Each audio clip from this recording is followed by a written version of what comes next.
Alors, on parle d'un SUV électrique pour McLaren. McLaren a déjà confirmé depuis quelques temps sa volonté d'étendre sa gamme, où cette ambition devient plus concrète avec la fusion opérée entre McLaren et 47, une entreprise inconnue mais loin d'être inactive. Alors, McLaren a pris beaucoup de retard, a pris beaucoup de monde par surprise en annonçant sa fusion avec 47, une start-up inconnue ou presque.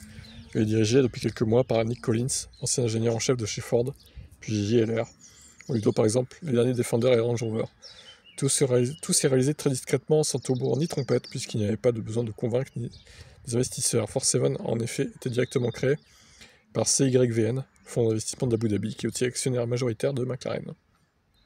Ajoutons à cela que CYVN est aussi un actionnaire de référence du constructeur chinois NIO et du bureau d'études de Gordon Murray. Les produits en cours de conception chez 47 intègrent donc des technologies issues de ses partenaires logiciels électroniques NIO, potentiellement l'échange de batteries, structure iStream de chez GMT et Gordon Murray Technologies. Pour la petite histoire et preuve que l'opération est préparée depuis longue date, le nom de 47 est un clin d'œil direct au numéro 47 utilisé en compétition par un certain Bruce McLaren.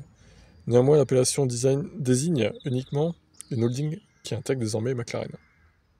Les véhicules qui seront principalement électriques seront vendus sous la marque McLaren. Fin de l'article. Ok.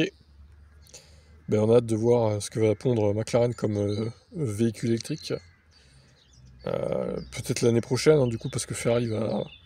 Ils vont tous s'y mettre, hein, de toute façon, ces marques de luxe là.